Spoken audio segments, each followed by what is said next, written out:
Hello everyone, എല്ലാവർക്കും മാഷും ടീച്ചറിൻ്റെയും മറ്റൊരു പുതിയ വീഡിയോയിലോട്ട് ഒരിക്കൽ കൂടി സ്വാഗതം. നാളെ 1ാം ക്ലാസ്സിലെ കൂട്ടുകാർക്ക് ഉദ്ഗ്രഥനം അഥവാ ഇൻ്റഗ്രേഷൻ ആണ് എക്സാം വരുന്നത്. അപ്പോൾ അതാ ടീച്ചർ നിങ്ങൾക്കുള്ള പരീക്ഷാ ചോദ്യങ്ങളും അവയ്ക്കുള്ള ഉത്തരങ്ങളുമായിട്ട് എത്തിയിട്ടുണ്ട് കേട്ടോ. അപ്പോൾ ഇനി നമുക്ക് ഒട്ടും തന്നെ സമയം കളയാനായിട്ടില്ല, വേഗം നമ്മുടെ ക്ലാസ്സിലോട്ട് പോവാം അല്ലേ. അതിലേക്ക് പോകുന്നതിന് മുന്നേ ആയിട്ട് ടീച്ചർക്ക് മറ്റൊരു കാര്യം കൂടി പറയാനായിട്ടുണ്ട്.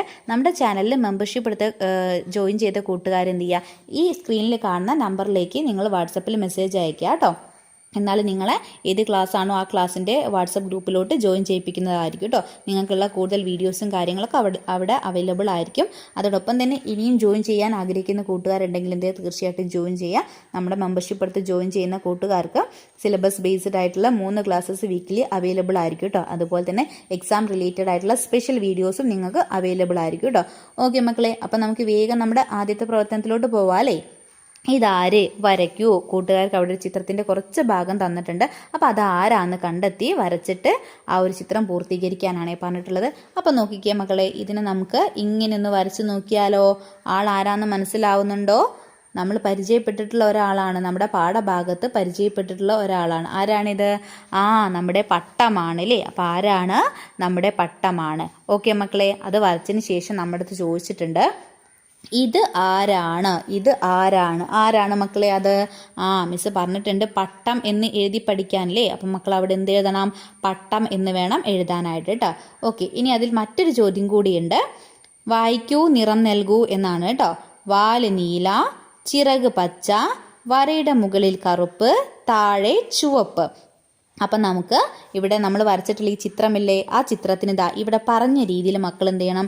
നിറം നൽകണം. അപ്പോൾ ടീച്ചർ പറഞ്ഞല്ലോ, നിങ്ങളുടെ എക്സാമിന് പോകുമ്പോൾ നിർബന്ധമായിട്ടും നിങ്ങളുടെ കളറ് കയ്യിൽ കരുതുക. നമുക്ക് ഇത്തരത്തിൽ ചിത്രം വരയ്ക്കാനും നിറം നൽകാനും ആയിട്ടുള്ള പ്രവർത്തനങ്ങൾ ഉണ്ടായിരിക്കും കേട്ടോ. ഓക്കെ മക്കളെ, അപ്പം നമുക്ക് എന്ത് ചെയ്യാം? വാല് നീലയാണ് നൽകാൻ പറഞ്ഞിട്ടുള്ളത് അല്ലേ. അപ്പോൾ പട്ടത്തിൻ്റെ വാൽ ഏതാണെന്ന് നമുക്കൊക്കെ ആദ്യം അറിഞ്ഞിരിക്കണം. ഇതാണ് എന്ത്? പട്ടത്തിൻ്റെ വാലെന്ന് പറയുന്നത് കേട്ടോ. ഇതാ ഈ ഒരു ഭാഗമാണ് പട്ടത്തിൻ്റെ വാല്. അതിന് മക്കൾ നീല നിറം നൽകണം. പിന്നെ ചിറകെന്ന് പറയുന്നത് ഈ 2 ഭാഗത്തും കാണുന്ന ഇതിനെയാണ് നമ്മൾ എന്തെന്ന് പറയുന്നത്? ചിറകെന്ന് പറയുന്നത്. ഇതിന് മക്കൾ ഏത് നിറം നൽകണം? പച്ച നിറം നൽകാനാണ് പറഞ്ഞിട്ടുള്ളത്. പിന്നെ നമ്മളോട് പറഞ്ഞത് വരയുടെ മുകളിൽ കറുപ്പ്. ഇതല്ലേ നമുക്ക് തന്നിട്ടുള്ള വര. ഈ വരയുടെ മുകളിൽ, അതായത് ഈ ഒരു ഭാഗത്ത് ഏത് നിറം നൽകണം? കറുപ്പ് നിറം വേണം നൽകാനായിട്ട്. പിന്നെ എന്താണ് പറഞ്ഞത്? വരയുടെ താഴെ മക്കളെടുത്ത് ചുവപ്പ് നിറവുമാണ് നൽകാനായിട്ട് പറഞ്ഞിട്ടുള്ളത് കേട്ടോ. ഓക്കെ, അപ്പോൾ ഇതേ രീതിയിൽ മക്കൾ എന്ത് ചെയ്യണം? പട്ടം വരച്ച് പട്ടത്തിന് നിറം നൽകണം കേട്ടോ. ഓക്കെ മക്കളെ, അപ്പോൾ ആദ്യത്തെ പ്രവർത്തനം കൂട്ടുകാർക്ക് ഇഷ്ടമായിട്ടുണ്ടോ? ഇഷ്ടമായിട്ടുണ്ടെങ്കിൽ വീഡിയോ പെട്ടെന്നൊന്ന് ലൈക്ക് ചെയ്യുക. അതോടൊപ്പം തന്നെ മക്കളുടെ പേര് നമ്മുടെ കമൻറ്റ് ബോക്സിൽ പറയാം കേട്ടോ. ഓക്കെ മക്കളെ, ഇനി നമുക്ക് രണ്ടാമത്തെ പ്രവർത്തനം നോക്കാം. പറയാം, എഴുതാം. വായിക്കൂ, കണ്ടെത്തൂ. നോക്കിക്കേ മക്കളെ, നമ്മുടെ പട്ടം എവിടെ കുടുങ്ങിയിരിപ്പുണ്ട്? ഒരു മരത്തിൽ കുടുങ്ങിയിരിപ്പുണ്ട് അല്ലേ. അപ്പോൾ അവളെ കണ്ടതും നമ്മുടെ പുഴുവിനും ഉറുമ്പിനും ഒരു സംശയം, ആരാണ് തൂങ്ങിക്കിടക്കുന്നത് എന്നുള്ളത്. അപ്പോൾ പുഴു എന്ത് ചെയ്തു? വന്ന് നമ്മുടെ ഉറുമ്പിനോട് ചോദിക്കുകയാണ്, അത് ആരാന്ന്. എന്താ ചോദിച്ചത്? അത് ആരാ എന്ന് ചോദിച്ചു അല്ലേ. അപ്പം നമ്മുടെ ഉറുമ്പ് എന്ത് പറഞ്ഞു? ആരാ എന്ന് മാത്രമേ നമുക്ക് അവിടെ തന്നിട്ടുള്ളൂ. ബാക്കിയുള്ള ഇവിടെയുള്ള ഈ ഒരു ഭാഗം മക്കൾ എന്ത് ചെയ്യണം? പൂർത്തിയാക്കണം. അവൾ എന്തായിരിക്കും ചോദിച്ചിട്ടുണ്ടായിരിക്കുക? ആരാ അത് എന്നതല്ലേ ചോദിച്ചിട്ടുണ്ടാവുക. ആരാ അത് എന്നതായിരിക്കും ചോദിച്ചിട്ടുണ്ടാവുക കേട്ടോ. അപ്പം മക്കൾ അത് എന്നതാണ് അവിടെ പൂർത്തീകരിക്കേണ്ടത്. അടുത്തത് നോക്കിക്കേ, നമ്മുടെ ഉറുമ്പും അതുപോലെ തന്നെ പുഴുവും കൂടി ഒന്നിച്ച് ചേർന്ന് പട്ടത്തിനോട് എന്തോന്ന് ചോദിച്ചു. എന്തായിരിക്കും ചോദിക്കുക? നീ ആരാ എന്ന് ചോദിച്ചിട്ടുണ്ടാവൂലേ. എന്താ ചോദിക്കുക? നീ ആരാ എന്ന് ചോദിച്ചിട്ടുണ്ടാവും. അപ്പോൾ പട്ടം എന്ത് മറുപടി പറഞ്ഞിരിക്കും? ഞാൻ പട്ടം എന്ന് പറഞ്ഞിട്ടുണ്ടായിരിക്കും അല്ലേ. അപ്പം ഇതേ രീതിയിലാണ് മക്കൾ അവിടെ പൂർത്തിയാക്കി കൊടുക്കേണ്ടത് കേട്ടോ. ഓക്കെ മക്കളെ, അപ്പം നീ എന്നും ആരാ എന്നുള്ളതും ഞാനെന്നും പട്ടം എന്നുള്ള വാക്കുകളൊക്കെ മക്കൾ എന്ത് ചെയ്യുക? എഴുതാനായിട്ട് പഠിച്ചിട്ട് പോവുക. ഇതേ രീതിയിൽ നമുക്ക് സംഭാഷണം പൂർത്തീകരിക്കാനായിട്ട് ഉണ്ടായിരിക്കും കേട്ടോ. ഓക്കെ മക്കളെ, ഇനി നമുക്ക് മറ്റൊരു ചോദ്യത്തിലോട്ട് പോവാം. നോക്കിക്കേ, പട്ടം പറത്തി. വായിക്കൂ. നമുക്ക് അവിടെ വായിക്കാനായിട്ട് കുറച്ച് വാക്യങ്ങൾ തന്നിട്ടുണ്ട്. അപ്പം മക്കൾ ശ്രദ്ധിച്ചിരിക്കുക കേട്ടോ. രമ പേപ്പർ മടക്കി, അപ്പു ഈർക്കിൾ വളച്ചു, രവി ചിറക് വെച്ചു, മേരി വാലൊട്ടിച്ചു, ആമി ചരട് കെട്ടി, പട്ടം പറത്തി. അപ്പോൾ ഇതാണ് നമുക്ക് വായിക്കാനായിട്ട് തന്നിട്ടുള്ളത്. ഇനി ഇതുമായിട്ട് ബന്ധപ്പെടുത്തിയിട്ട് നമുക്ക് കുറച്ച് ചോദ്യങ്ങൾ തന്നിട്ടുണ്ട് കേട്ടോ. ആദ്യത്തെ ചോദ്യം നോക്കിക്കേ, പേപ്പർ മടക്കിയതാര്? ആരായിരുന്നു മക്കളെ പേപ്പർ മടക്കിയത്? നമുക്ക് വായിക്കാനായിട്ട് തന്നിട്ടുണ്ട് അല്ലേ. നോക്കിക്കേ, രമ പേപ്പർ മടക്കി എന്നാണ് പറഞ്ഞിട്ടുള്ളത് അല്ലേ. അപ്പോൾ ആര് പേപ്പർ മടക്കി എന്ന് ചോദിക്കുമ്പോൾ നമ്മൾ എന്തുത്തരം എഴുതണം? രമ എന്ന് വേണം എഴുതാനായിട്ട് അല്ലേ. ഓക്കെ മക്കളെ, അപ്പോൾ നമുക്കവിടെ രമ എന്ന് എഴുതാം കേട്ടോ. അടുത്ത ദിവസം നോക്കിക്കേ, രവി എന്തു ചെയ്തു? രവി എന്ത് ചെയ്തു എന്നാണ് ചോദിച്ചിട്ടുള്ളത്. രവി എന്താണ് ചെയ്തത്?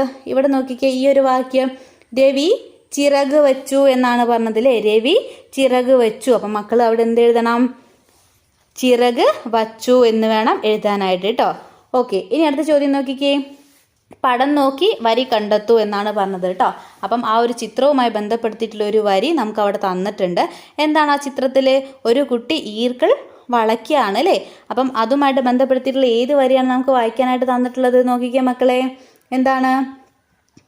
ഇതാ ഇവിടെ നോക്കൂ, അപ്പു ഈർക്കിൾ വളച്ചു അല്ലേ. അപ്പു ഈർക്കിൾ വളച്ചു. അപ്പോൾ ആ ഒരു വരി വേണം മക്കൾ അവിടെ എഴുതാനായിട്ട്. ഇനി മക്കൾക്ക് അവിടെ നിന്ന് ചോദിച്ചൊരു ചോദ്യം എന്ന് പറയുന്നത്, ച വരുന്ന 2 വാക്കുകൾ കണ്ടെത്തി എഴുതൂ. ച വരുന്ന 2 വാക്കുകൾ എഴുതാനാണ് പറഞ്ഞിട്ടുള്ളത്. അപ്പോൾ നോക്കിക്കേ, നമുക്കിവിടെ വായിക്കാൻ തന്ന ഭാഗത്ത് തന്നെ ഉണ്ട് അല്ലേ. വളച്ചു, വച്ചു, ഒട്ടിച്ചു അല്ലേ. ഇതൊക്കെ എന്താണ്? ച വരുന്ന വാക്കുകളാണ് അല്ലേ. ഓക്കെ മക്കളെ, അപ്പോൾ ഇത്രയാണ് ആ ഒരു പ്രവർത്തനത്തിലെ മറ്റു ചോദ്യങ്ങൾ കേട്ടോ. ഇനി നമുക്ക് മറ്റൊരു പ്രവർത്തനം നോക്കാം. അതിലോട്ട് പോകുന്നതിന് മുന്നേയായിട്ട് കുറച്ച് കൂട്ടുകാരോട് നമ്മുടെ വീഡിയോ ലൈക്ക് ചെയ്താൽ കാണുന്നുണ്ട്. അപ്പോൾ എന്ത് ചെയ്യുക, വേഗം മക്കൾ വീഡിയോ ലൈക്ക് ചെയ്യുക കേട്ടോ. അടുത്ത പ്രവർത്തനം നോക്കിക്കേ, കളികൾ. അവിടെ നമുക്ക് ഒരുപാട് കളികളുടെ ചിത്രങ്ങൾ തന്നിട്ടില്ലേ. അതുപോലെ നമുക്ക് എന്ത് തന്നിട്ടുണ്ട്? കുറേ കളികളുടെ പേരുകളും തന്നിട്ടുണ്ട്. അപ്പോൾ അതിൽ മക്കൾ ചെയ്യേണ്ടത്, ഉപകരണങ്ങൾ ആവശ്യമില്ലാത്ത കളികൾക്ക് ശരി അടയാളം ഇടുകയാണ് വേണ്ടത് കേട്ടോ. ഉപകരണങ്ങൾ ആവശ്യമില്ലാത്ത കളികൾക്ക് ശരി അടയാളം ഇടുകയാണ് വേണ്ടത്. അപ്പം നമുക്കറിയാം ഒരുപാട് കളികളുണ്ട് അല്ലേ. ചില കളികളൊക്കെ നമ്മൾ ഉപകരണങ്ങൾ ഉപയോഗിച്ചുകൊണ്ട് കളിക്കുന്നുണ്ട്, ഉപകരണങ്ങൾ ഇല്ലാതെയും കളിക്കുന്ന കളികളില്ലേ. അപ്പം നോക്കൂ, ഏതൊക്കെയാണ്? ടീച്ചർ ഓരോന്നിൻ്റെ പേരുകൾ വായിക്കാം കേട്ടോ. അപ്പം നിങ്ങൾ ആലോചിച്ച് നോക്കുക, എന്തെങ്കിലും ഉപകരണങ്ങൾ ഉപയോഗിച്ചിട്ടാണോ അത് കളിക്കുന്നത് എന്നുള്ളത്. ആദ്യം ക്രിക്കറ്റിന് നമുക്ക് എന്തൊക്കെ വേണം കളിക്കാനായിട്ട്? ബാറ്റും ബോളും വേണോ അല്ലേ. അതായത് ഉപകരണങ്ങൾ ആവശ്യമാണ്. അപ്പം അത് ശരിയിടാൻ പാടുണ്ടോ? ഇല്ല. അടുത്ത നോക്കിക്കേ, ഒളിച്ചു കളിക്ക് നമുക്ക് യാതൊരു സാധനത്തിൻ്റെയും ആവശ്യമില്ലല്ലോ.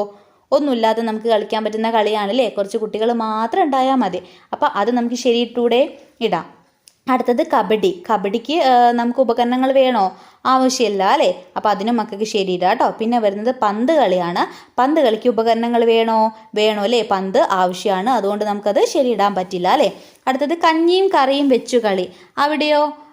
അവിടെ നമുക്ക് ഉപകരണങ്ങളുടെ ആവശ്യമുണ്ട് അല്ലേ. നമ്മൾ കഞ്ഞിയും കറിയൊക്കെ വെച്ച് കളിക്കുമ്പോൾ ഒരുപാട് സാധനങ്ങൾ, ചിരട്ട കൊണ്ട് പാത്രങ്ങളൊക്കെ ഉണ്ടാക്കാറില്ലേ.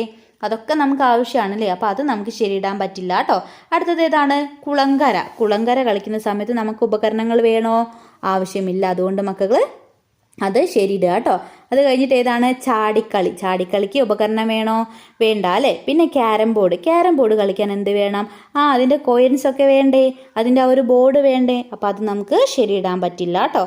അടുത്തത് പാമ്പും കോണിയും കളിക്കുന്ന സമയത്ത് ഡൈസും അതുപോലെ തന്നെ അതിലുള്ള കോയിൻസൊക്കെ ആവശ്യമായിട്ടുണ്ടല്ലോ, അതുകൊണ്ട് അത് പറ്റില്ല. ലാസ്റ്റ് വൺ എന്താണ്? തൊട്ടുകളിക്ക് നമുക്ക് ഉപകരണങ്ങളുടെ ആവശ്യമുണ്ടോ? ഇല്ല അല്ലേ. ഓക്കെ മക്കളെ, ഇനി അടുത്തൊരു ചോദ്യം നോക്കൂ. ഹായ് പൂക്കൾക്ക് യോജിച്ച നിറം നൽകൂ. നമ്മൾ ക്ലാസ്സിൽ പറഞ്ഞിട്ടുള്ളതാണ്. പൂക്കളുടെ ചിത്രം തരും, ചിത്രത്തിന് അനുയോജ്യമായിട്ടുള്ള നിറം നൽകാനുള്ള പ്രവർത്തനം ഉണ്ടായിരിക്കും. അപ്പോൾ മക്കൾ എല്ലാവരും അതിന് റെഡി ആയിട്ട് ഉണ്ടായിരിക്കും എന്ന് വിചാരിക്കുകയാണ്. ടീച്ചർ നേരത്തെ പറഞ്ഞ പോലെ നിങ്ങൾ കളറ് നിർബന്ധമായിട്ടും കയ്യിൽ കരുതുക കേട്ടോ. പൂക്കൾക്ക് നിറം നൽകാനൊക്കെയുള്ള പ്രവർത്തനം ഉണ്ടായിരിക്കും. അപ്പോൾ മക്കൾക്ക് ചോദ്യപേപ്പറിൽ ഇതേപോലുള്ള പൂക്കളുടെ ചിത്രങ്ങൾ തന്നിട്ട് ഓരോന്നിനും യോജിച്ച രീതിയിൽ നിറം നൽകാനാണ് പറഞ്ഞിട്ടുള്ളത്. അപ്പം മക്കൾക്ക് പൂക്കളുടെ നിറങ്ങളൊക്കെ അറിയായിരിക്കും അല്ലേ. അപ്പോൾ അതിനനുസരിച്ച് എന്ത് ചെയ്യുക? നിറം നൽകുക. ടീച്ചർ ഇപ്പോൾ ഇവിടെ തന്നിട്ടുള്ള പൂക്കളുടെ പേരുകൾ ജസ്റ്റ് ഒന്ന് പറയാം കേട്ടോ. ഏതാണ്? തെച്ചി, കോളാമ്പി, പിന്നെ കാക്കപ്പൂവ്, ചെമ്പരത്തി. അപ്പം എന്ത് ചെയ്യുക? ഇവയ്ക്കൊക്കെ യോജിച്ച രീതിയിലുള്ള നിറം മക്കൾ നൽകുക. പിന്നെ നിറം നൽകുന്ന സമയത്ത് ഭംഗിയാക്കിയിട്ട് തന്നെ കൊടുക്കുക കേട്ടോ. അധികം പുറത്തേക്കൊന്നും പരക്കാത്ത രീതിയിൽ എന്ത് ചെയ്യുക? നിറം നൽകണേ. ഓക്കെ, ഇനി അതിൽ തന്നെയുള്ള മറ്റൊരു ചോദ്യം നോക്കൂ. വെള്ള നിറത്തിലുള്ള ഒരു പൂവിൻ്റെ പേരെഴുതൂ എന്നാണ് പറഞ്ഞത് കേട്ടോ. വെള്ള നിറത്തിലുള്ള ഒരു പൂവിൻ്റെ പേര്. വെള്ള നിറത്തിലുള്ള ഒരു പൂവ് ഏതാണ്? മുല്ലപ്പൂവ് അല്ലേ. മുല്ലപ്പൂവിന് ഏത് നിറമാണ്? വെള്ള നിറമാണ്. അപ്പോൾ മുല്ല എന്ന് മക്കൾക്ക് അവിടെ എഴുതാവുന്നതാണ് മക്കളെ. അപ്പോൾ ഇത്രയാണ് കൂട്ടുകാർക്കുള്ള പരീക്ഷാ ചോദ്യങ്ങൾ. എല്ലാ മക്കളും നാളത്തെ പരീക്ഷയ്ക്ക് വേണ്ടി നന്നായിട്ട് തന്നെ തയ്യാറാവുക കേട്ടോ.